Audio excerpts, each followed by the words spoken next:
Саламатсыңарбы? Бүгүнкү биздин берүүбүз ушул сатира, юмор жана куудулдардын сахна артындагы биз билген билбеген жашоо турмуштары тууралуу болмокчу. Бизде конокто куудул Борончу Кудайбергенов. Бөке, саламатсызбы? Кош келиңиз. Салам алейкум. Анда алгачкы эле сурообуз, ушу сатира менен коомчулуктан аласыздар. Эми ошону сахналаштырганда кандай кыйынчылыктар болот да? Бизде сатираларыбыздын тегерекке салыштырып көргөндө ар бир эми элдин өзүнүн кулк мүнөзүнө ылайыкташкан, менталитетине деп коебуз. Менталитетине ылайыкташкан тамашалар болот. Азияныкы өзүнчө болот, Европаныкы өзүнчө болот дегендей. Биздин Кыргызстандын ичинен алып көргөндө эле бөлүнөбүз да. Чоңколор мынтип коюптур, саяктар тигинтип коюптур деп эле. Мен өзүмдүн баягы ушул эмеге салыштырып келип айтканда да, саяктар сүйлөсө үстүнөн түшүп сүйлөйт. Чоңколор сүйлөсө экөө өзүнчө сүйлөшө берсе, үчүнчү киши жөнүндө сүйлөшүп атканын берки киши билбей отура берет дагы, экөө ошол үчүнчү кишинин үстүнөн сүйлөшө берет дегендей болуп, баягы мурутчан, эки мурутчан текшерүүчү барып калыптыр дейт чоңколор. Анан чай берип аткан келин башка дагы бир келин келип эштен быйыл жаз эрте келет окшойт десе, анан беркиси аны кайдан билдиң десе, оосуна чөп түштеген чабайлекелер келе баштады дептир да. Экөө тең мурутчан экен да. Анан берки да байкабайт да. Анан ар жакта турган чоңколор күлүп коет дейт. Анан сардай бул чоңколор сүйлөсө ошентип табыш мактатып мындай сүйлөйт дейт да. Саяктар үстүнөн түшүп сүйлөйт дегенибиз да мындай да. Мен Түгөл Сай деген айылдан болом, Жумгалда. Анан Жумгалда Эпкинде Сагынбек деген бир байкебиз бар. Эми ал Жумгал боюнча бирөө эле болсо керек. Жылкыны бутун буубай туруп, көтөрүп чаап, кулагынан бурап көтөрүп чаап туруп, анан өзү союп ийгенчи, тисеси менен басып эле. Анан балбан да. Андайлар эми анда-санда эле болот. Анан көлдүктөр менен куда болуп калып, көлдүк кудалар келсе бир баягы эме бир өзгөчөлүктү көрсөтүп коелу дегендей болон огородко чыгып келип ата кылып коелу малга да чыгышат. Баары турушат, анан аксакалдар турушат, таяк таянышып. Омин деп бата кылгандан кийин анан баягы көлдүк кудалар күтүп калыптыр. Баягы бутун эми байлап соет окшойт деп. Баары эле кетип коюшат, карап турушат да. Десе эле баягы Сагынбек эмени жылкыны мындай бурап, кулагын эмитип туруп эле баягы чалып туруп эле көтөрүп чаап, тизеси менен басып туруп эле шарт мойнунан тартып союп ийиптир. Анан кичине баягы тыурчылап неме тийсе керек да. Десе анан баягы көлдүк кудалар бири-бирин карашып, таң калышып, мындай мынтип сүйлөшпөсө да мынтип башы ийкешип, ой кыйын го дегендей болуп баштарын чайкап ошентип калса, аны байкап калган баягы саяктын аксакалы мынтип коет дейт, таягын таянып туруп, жанындагыларгачы. Таң нозурайын, бул Сагынбектен дурусурагаңар жок беле деп коюптур да. Десе анан беркилер, окуй начарыраак ушундай сойсо. Анан күчтүүлөр мындан да кыйын соет окшойт деп коет дейт. Ансырандай биздин сүйлөө стили үстүнө түшөт дегендей болуп, ар бир жердин өзүнүн кулк мүнөзүнө жараша тамаша дегендей, биздин элдин да өзүнчө тамашалары бар. Өзүбүз жашап көрүп жүргөн нерсеге күлөбүз. Анан жалпы да күлө турган дагы тамаша. Анан бизде айырмачылык, бизден мисалы кийинки учурларда мынтип айтып калышат. Орустарды карабайсыңарбы деп айтат мисалы да. Казактарды карачы, өзбектерди карачы, өсүп кетти го депчи. Анан эми алардын деле чын-чынына келгенде бизде аябай тамашакөй кишилер, айылдар аралап жүрсөң, кайсы жерге барба Кыргызстандын аябай өзгөчө тамаша, таланттуу адамдар аябай көп.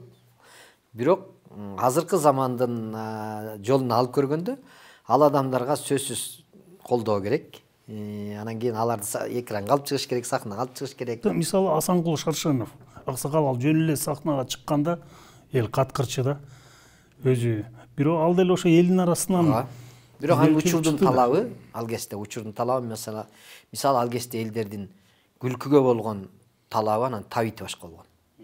Мисалы ал кезде мындай кулжуңдап, кудулданып, же бир ошондой бир кыймыл аракеттерге кебетелерин ал киши мындай неме алган, өзү да ошондой мимикалары, өңү мындай табиятында күлкүлүү болгон болсо керек. Бизде толук неме кыла албайбыз да.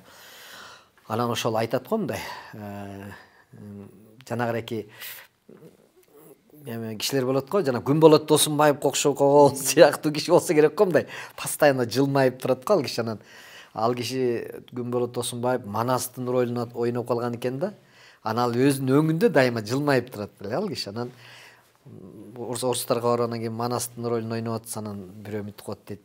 А что, Манас бул хакмачабы что ли деп коет дейт. Анан кандай жылмайып турсачы, насыңандай тиги ошол кездеги адамдар кыймыл аракет кылып, ошол кезде интермедиада ойносо дагы биздин агаларыбыз мисалы Келдибек байкелери чогуу эме болуп калды да, мындай тиги ойноп жүрүшкөндө ошол учурда аялдын ролун аткарат десе, эки бетти кыпкысыл кылып боеп, жоолукту кыйшайта салынып, анан ушундай аялдын кыймыл аракетин одоно туурап койсоң, тем эле чалкасынан түшүп күлүп, ал кезде адамдардын жүрөгү таза экен дагы, ойлоп көрсөм. Анан ошо кичинекей бир нерсе болуп калса, ошого мындай рахаттанып күлө алчу экен да. Азыр ойлоп көрсөм да, анан азыркы адамдардын баары эле оюну баары эле проблема. Анан аз деле илгери ой салам алейкум кандайсың десе жакшымын десе эле азыр салам алейкум кандайсың эле проблема дейт го. Жумушуна баратса деле проблема, жумушка баратам да деп эле чансарындай. Азыркы адамды күлдүрүш өтө оорураак. Өзгөчө кыргызларда. Анын үстүнө мээге тез-тезден информация кире берип, мээ бошобой калды. Анан мындай бир жүрөк баякыдай немеге көп туура эмес нерселерге Ушаймандыкка окшойт. Ошондон анан азыр кызык жери мындай кыйтып, какшыктап эме кылсаң баары мындай жылмайып күлүп, мындай бирдеке деп какшыктап койсоң, мындай айылга барсаңыз ушундай. Бирдеке деп тамашалап койсоң, мынтип карашып, келишип ушинтет да. Шаардыктарга антсең аны воспринимать этип, кабыл алып, анан кайра ага күлүшкө да убактысы жок. Мындай аябай мындай оор да. Сатираны жаздыруу боюнча бир сунуштап көрдүңүздөр беле? Өзүнчө бизде мисалы үчүн жазмакерлер бар да. Ошолорду издеп, мисалы үчүн Россияда атайын бир факультеттин ичинде бул бар да, ошондойчу жазгандар, жаш таланттар. Акын мисалы мындай деп айтып көрөйүнбү? Жана айттым го, элдин арасында таланттар көп депчи. Акындар мурда билинбей калды эле го. Мисалы ана жана Садык Шер да кимдер көтөрүп чыгышып акындыкты төкмө акындарга колдоо көрсөтүп улам байгелерди сайып ошентип берсе эле анан көрсө акындар аябай эле көп турбайбы дегендей да. Куудулдар деле толтура. Аларга да ошондой жанагындай колдоо көрсөтүлүш керек, аларга тез-тез конкурстарды өткөрүп туруш керек. Анан кийин ортого жана кызыктырып анан алып келип туруш керек да. Ошол сыяктуу эле мисалы биз азыр өзбектердин, казактардын, орустардын тиги концерттеринен биздин тамашабыздын эмеси кичине азайып кетип атат. Жазып бере тургандар. Жазып бергенден кийин ал жазган адамга акча төлөп бериш керек. Турсунбек Кабатов бар. Турсунбек Кабатов. Билесиз, жакшы билесиз. Сиздердики окшош го? Ошол. Мурда Турсунбек Кабатов ошону мен жана бир айылдагы немелеримди кичине эме кылып турчу эле да, мындай. Башкача буруп сүйлөп мындай тамашаларым эме алчу эле. Азыр такыр башка нерселерди сүйлөп калды. Себеби дегенде ага деле бир Турсунбекке деле бир канча бир 5-6 сатирик, постоянно сатира, ар кандай жанрда сатира жазып турат экен, ага акча төлөнүп турат экен. Ошого эң кызык жери Кыргызстанда дагы бир мугалим жазып берет экен. Бирок мен билбей койдум ошону. Мен тияка барганда айтыптыр да. Аларчы Кыргызстанда бирөө бар мага акчасын төлөп бериптир. $500 бир чыгармасына $500 төлөп турат экен. Анан ал жазып берип турат экен да. Даже керек болсо бизден жазып берип турат. Демек бизде да бар да. Жазып атат да сонун кылып. Өзбектерде да ошондой. Акчасын төлөп берип турат, жазып турат. Петросяндын 21ден ашык жазмакери бар. Жазмакери бар.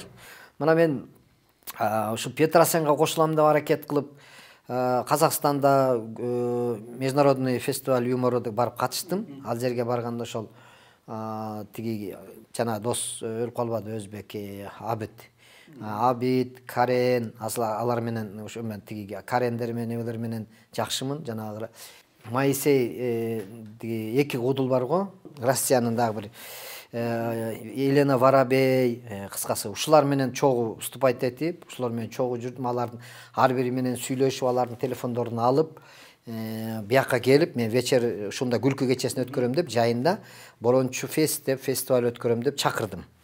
Орустар чакырганга акчабыз жетпей калды. Адаттагыдай эле алардын гонорарлары, мисалы Елена Воробейди кел десем $10,000 сурап атат. Келип бир концерт катышып кетишине. Беркилер болсо болуптур.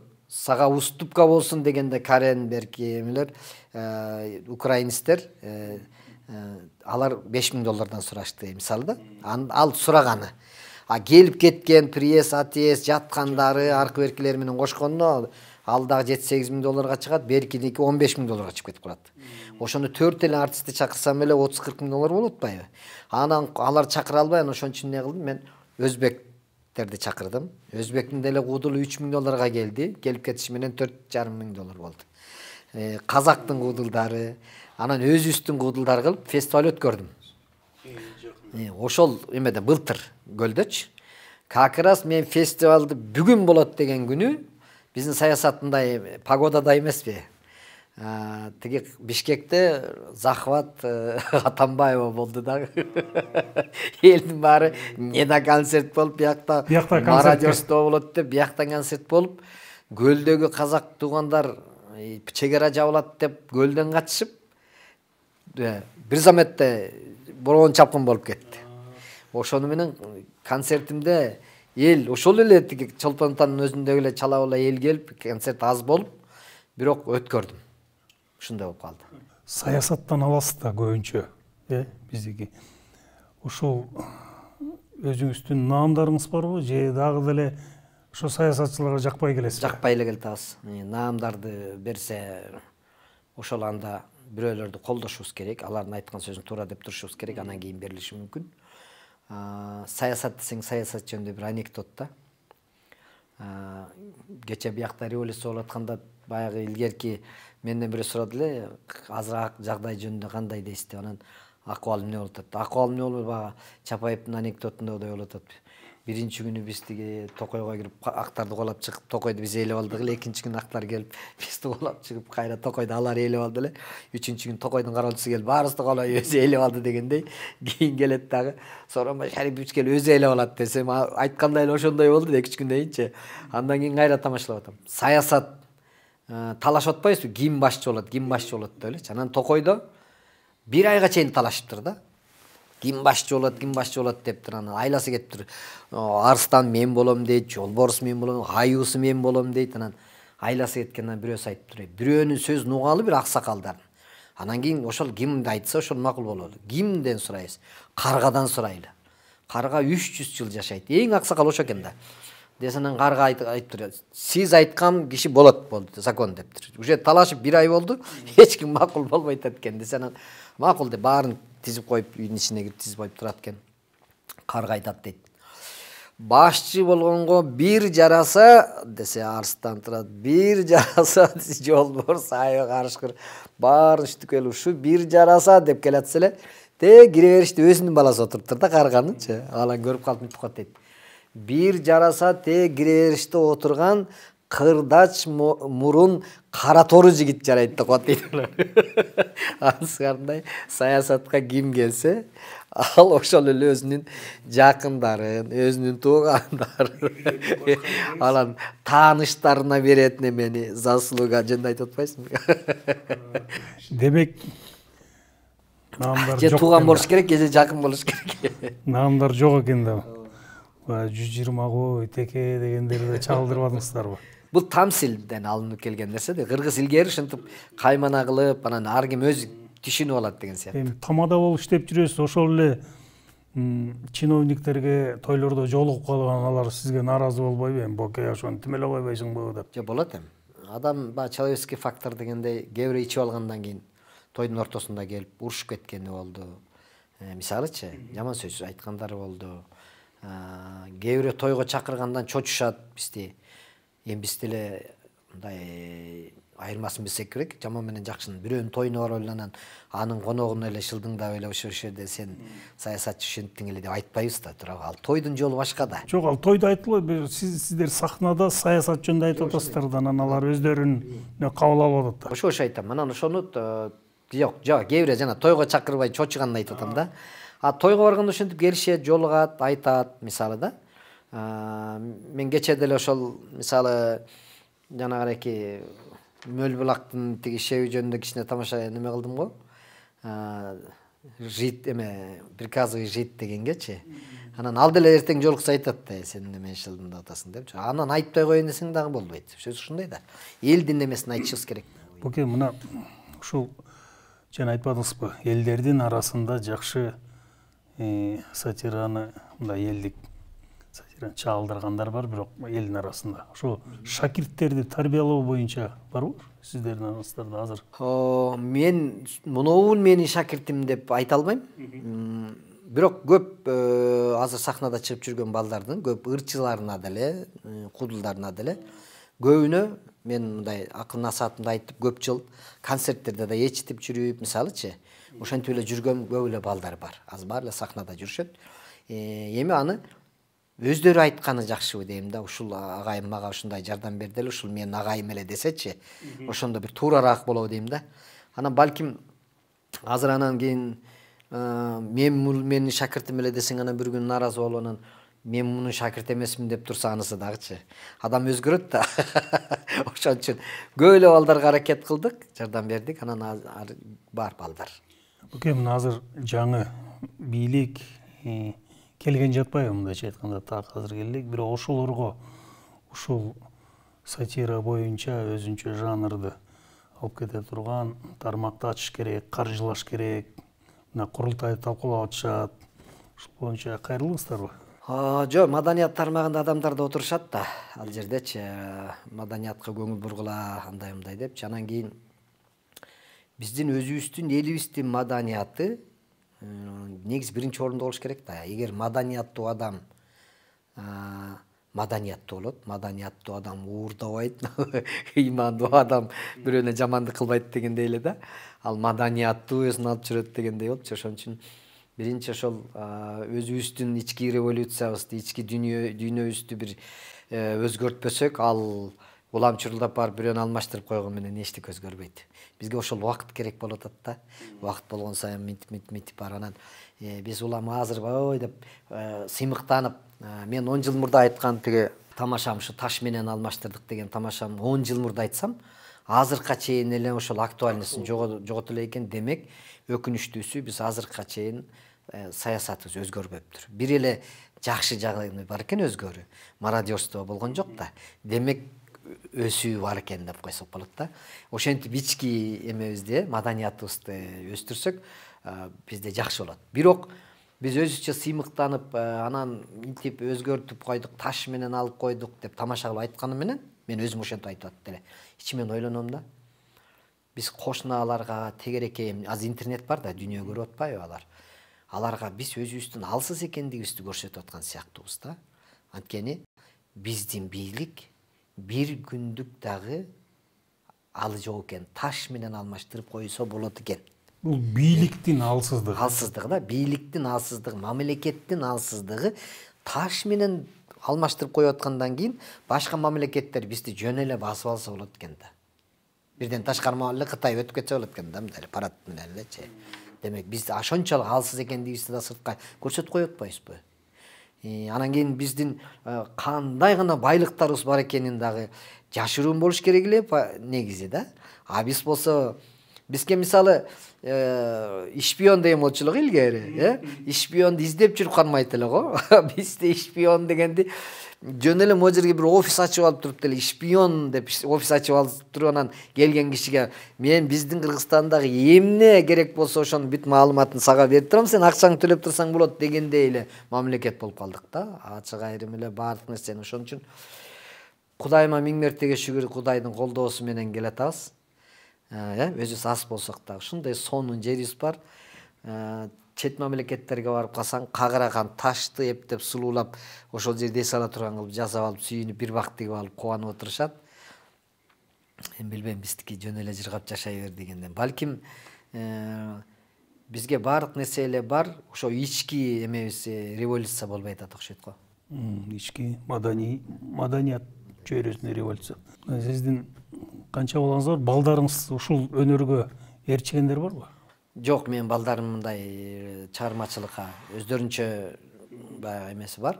Баягы тамаша көйгөй какшыкчыл элбиз дегендей болчу. Анан бирок менин балким жашоомдо кыйналып жүргөндөрүмдү биз сахнада эле ой дей берген, мен сахнанын аркасында жашоо башка. Ошон үчүн көп неме кылган жок да мындай. Менин турмушумду улап кетем деген жок. Экөө тең. Эки эркек балам бар, экөө тең эки башка немени. Эми кийинки жакында сахналаштырып чыгарган жаңы өнөрүңүз даярдап атабы? Баарыбыздын башыбыз эле саясат болуп калды окшойт азырчы. Анан саясат жөнүндө тамаша айтайын десең деле эл чарчап калды окшойт. Элдин өзү айтып атпайм, азыр бир тамаша угуп, бир беткей болбой атат да элчи, бир беткей. Анткени эл башка нерсеге күтүп туруп алды да азыр мына. Элдин ой пикиринин баары азыр жакшы президент келсе экен, анан жакшы жагына жашап кетсек экенбиз, митсек экенбиз, тигитсек экенбиз ушул. Борончу эке бизге келип маек куруп бериңизге рахмат. Ишиңизге ийгилик. Рахмат. Урматтуу мекендештер, мынакей сахна артындагы ушул кудулдардын жашоосу тууралуу кыскача баян кылып кеттик. Ушул жана келерки маектер тууралуу, артта мурда болгон маектер тууралуу өзүңүздөрдүн пикириңиздер болсо биздин интернет баракчага кирип ой пикирлеринизди калтырыңыздар, арбаңыздар, бар болуңуздар.